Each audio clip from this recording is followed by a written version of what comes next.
Hello मेरे प्यारे बच्चों, तो स्वागत है एक बार फिर से आपका हिंदी व्याकरण की कक्षा में। और आज हम कराएंगे, क्या कराने जा रहे हैं? आज हम कराने जा रहे हैं कक्षा 4 सचित्र हिंदी व्याकरण बाई एडोराइज इंडिया से पाठ 20। और हम करेंगे कहानी लेखन यानी कि स्टोरी राइटिंग।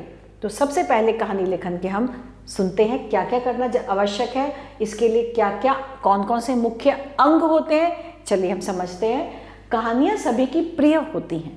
बचपन में सभी अपने दादा दादी, नाना नानी अथवा किसी अन्य व्यक्ति से कहानियां सुनने का चाव रखते हैं। और मुझे पता है कि आपको भी कहानियां सुनना बहुत अच्छा लगता होगा, क्योंकि मुझे भी, जब मैं आपके जितनी थी बचपन में, मुझे भी कहानियां सुनना बहुत अच्छा लगता था।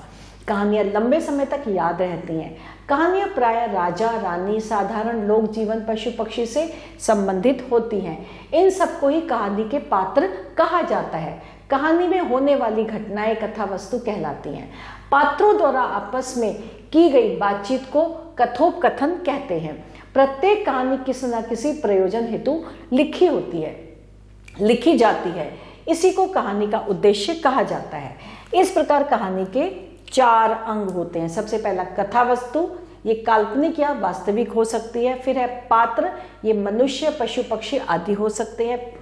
नंबर 3 उद्देश्य, कहानी का उद्देश्य मनोरंजन व ज्ञान प्रदान करने का होता है। और आखिरी में कथोपकथन, यानी कहानी सरल व प्रभावपूर्ण कथोपकथन यानी कि बातचीत से आगे बढ़ती है।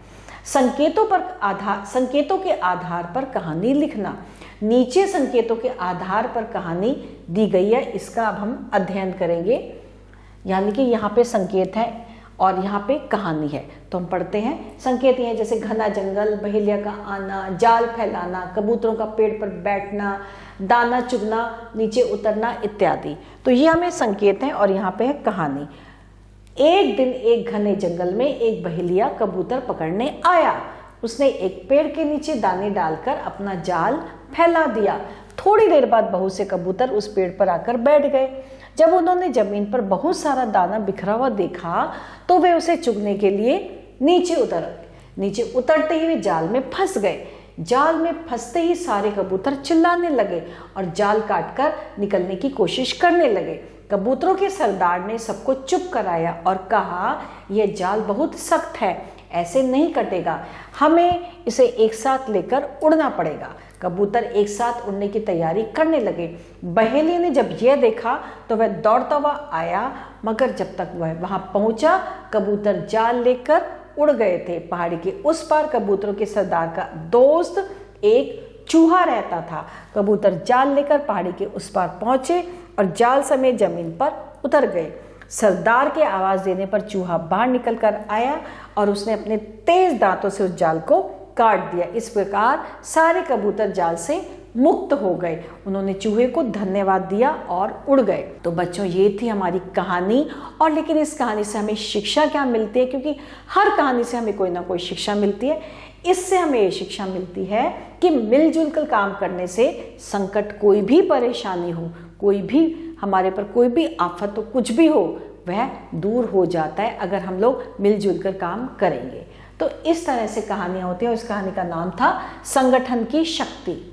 और इसी तरह से हमारी ये है जिसमें हमें संकेत दिया है, एक राजा का मंत्री, तलवार से राजा की उंगली कटना, मंत्री का ईश्वर की इच्छा बताना, राजा का क्रोधित होना, उसे जेल में डाल देना, राजा का शिकार खेलते हुए वन को जाना, डाकुओं द्वारा राजा को पकड़ना, बलि के लिए ले जाना, पुरोहित का कटे उंगली देखना, बलि ना देना, राजा को मंत्री की बात याद आना और मंत्री को मुक्त करना और पुरस्कार देना। तो ये होती है कहानी कि यानी कि हमारे पास इसमें इन्होंने जो है संकेत दे दिए और यहाँ पे हमें जिसकी कहानी लिखनी है, लेकिन हमें संकेत यहाँ पे दी, इन शब्दों को देखकर हमें कहानी लिखनी है। तो बच्चों, ये है आपके लिए कार्य जो आप करेंगे। और इसी तरह नीचे दिए गए चित्रों पर छोटी सी कहानी लिखो।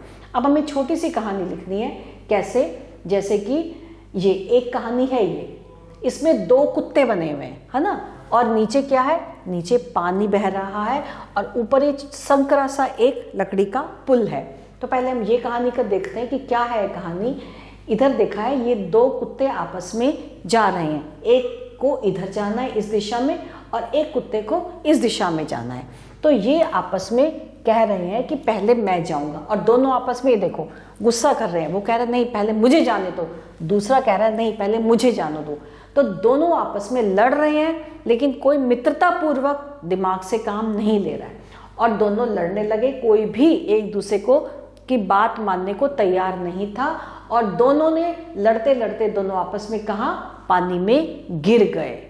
यानी कि दोनों का नुकसान हो गया, कोई भी जा नहीं सका अपने सही जगह पर, क्योंकि उन्होंने दिमाग से बुद्धि से काम नहीं लिया, और वो दोनों लड़ते लड़ते दोनों आपस में पानी में गिर गए। और अब है एक और कहानी, ये है दो बकरियों की कहानी। एक यह बकरी है और एक ये बकरी। सफेद वाली बकरी को इस वाली दिशा में जाना था और लाल वाली बकरी को इस दिशा में जाना था। अब ये दोनों बकरियां कह रही हैं कि मुझे इधर जाना है, और दूसरी कह रही है मुझे इधर जाना है। कैसे करें, क्योंकि रास्ता फिर वही पतला सा ही है, छोटा सा है। तो इन दोनों बकरियों ने क्या किया, इन्होंने बुद्धि से काम लिया। इन्होंने कहा ठीक है, इस वाली बकरी ने कहा कि पहले मैं बैठ जाऊंगी, तुम मेरे ऊपर से निकल जाना, क्योंकि उसमें से दो जने एक साथ नहीं जा सकते। जब तुम इधर से निकल जाओगे मेरे ऊपर से, तो फिर मैं इधर से चली जाऊंगी। तो दोनों ने आपस में समझदारी का कार्य किया। ये वाली बकरी बैठ गई काली वाली, लाल वाली बकरी इसके ऊपर से निकल गई, और उसके बाद फिर ये बकरी अपने रास्ते से चली गई, और दोनों की जान बच गई। और दोनों ने ब्रिज को जो था वो पार कर भी लिया, पुल को पार कर लिया। तो ये क्या था, ये उन्होंने समझदारी से, बुद्धिमानी से काम लिया था, और दोनों की जान बच गई, और दोनों अपने अपने रास्ते चले गए। तो इस तरह से हमने चित्रों के आधार पर छोटी सी कहानी पढ़ी। और इसी तरह से यह भी संकेत पेटी है, जिसमें है गांव के किनारे एक संकरा नाला, पानी तेज होना, नाले पर एक पतले पेड़ का गिरना, दो कुत्तों का आना, जो अभी अभी मैंने कहानी आपको सुनाई थी, तो उसकी थी संकेत पेटी। कुत्तों का आना, नाला पहले पार करना, आपस में लड़ना, ये। और फिर दूसरी थी और बहना, दो बकरियों का आना, आधे रास्ते तक पहुंचना, एक का नीचे बैठना, दूसरी का ऊपर से निकलना और अपने अपने रास्ते चले जाना, जैसे कि मैंने अभी आपको सुनाई थी। और उसका ये थी संकेत पेटी, जो कि आप लिख सकते हैं, इससे आपको मदद मिलेगी। और एक है ये चित्रों के आधार पर कहानी। अब हम इन चित्रों को समझेंगे आप, और फिर इसमें क्या है उसके बाद इसकी एक कहानी लिखेंगे। जैसे कि आपको ये चित्र दिख रहा है कि एक आदमी है, इसका एक गधा है, कुत्ता भी है, फिर इसको लेकर जा रहा है, सामान रख के जा रहा है। फिर रात को चोर ने देख लिया, रात को चोरों ने जब देख लिया तो गधे ने क्या किया, ढहचू ढहचू करना शुरू किया, और फिर आदमी जग गया। चोर तो भाग गए, और पिटाई किसकी हुई, गधे की पिटाई हुई। तो इस तरह से आप इसको जोड़ के कहानी को लिख सकते हैं। तो अब तुम एक कहानी अपने आप लिखो। कहानी का शीर्षक है परोपकारी बालक। शिक्षा है हमेशा दूसरों की सहायता करनी चाहिए, वह प्रमुख पात्र है परिणय। ये आपके लिए बच्चों, तो इसमें क्या है, परिणय के बारे में हम बताते हैं। परिणय के स्वभाव की चर्चा करो, उसमें आपको पहले परिणय के स्वभाव की। परिणय एक बहुत अच्छा लड़का है, वह 8 साल का बालक है, वह स्कूल में पढ़ता है। उसके बाद उसके माँ बाप परिवार की बात करो, वह अपने माता पिता के साथ रहता है, उसकी एक छोटी बहन है। फिर उसके परोपकार की 3-4 घटनाएं बताओ।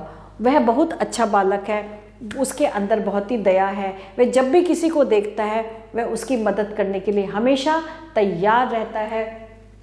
फिर एक दिन यात्रियों का जुलूस देखता है, लोग गर्मी से परेशान हैं, वह सबको ठंडा पानी पिलाता है। दूसरे दिन वह किसी व्यक्ति का खोया हुआ पर्स पुलिस स्टेशन में जमा करा देता है। फिर है अध्यापक कहते हैं सफाई आंदोलन के लिए लड़के चाहिए, वह सबसे आगे रहता है, पूरा दिन शहर में काम करता है। ये उसके परोपकार और अच्छे स्वभाव का की जो है वो आदतें हैं। फिर है तुम अपनी ओर से एक घटना जोड़ो और कहानी पूरी करो। अंत में बताओ कि प्रिंसिपल ने कैसे सभा में उसकी प्रशंसा की। और फिर एक दिन जब शनिवार को बाल सभा होती है, ये मैं आपको बताती हूँ। एक दिन शनिवार को जब बाल सभा होती है, जब पूरे स्कूल के बच्चे इकट्ठे होते हैं, सब बैठते हैं एक हॉल में, वहाँ पे सारे प्रिंसिपल भी होते हैं, सारी शिक्षिकाएँ भी होती हैं। तो फिर उसमें जो सबसे अच्छे बच्चे का जो चयन करना होता है, जिसको उसको जो पुरस्कार दिया जाता है, जो पूरे साल भर जिस बच्चे ने बहुत अच्छा कार्य किया होता है, परोपकार किया होता है, पढ़ाई में भी अव्वल होता है, जिसके माता पिता भी हमेशा उसकी तारीफ करते थे, प्रशंसा करते हैं, और शिक्षक भी उसकी मुक्त कंठ से प्रशंसा करते थे।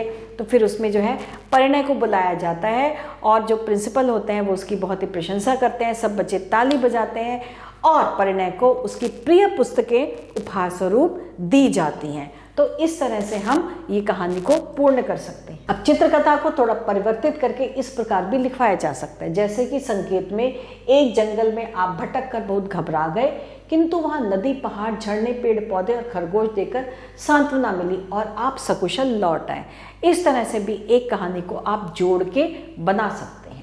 तो प्रयुक्त कहानी के आधार पर पहले चित्र अपनी अभ्यास पुस्तिका में बनाओ, फिर कथा का वर्णन करो। यानी कि आप क्या कर सकते हैं, आप एक जंगल का चित्र बनाएंगे, खूब सारे पेड़ बनाएंगे, पहाड़ बनाएंगे, नदी बनाएंगे, थोड़े से आप जानवर भी बना सकते हैं, और फिर उसके बाद आप अपना चित्र बनाकर उस चित्र के माध्यम से आप कहानी को बना सकते हैं।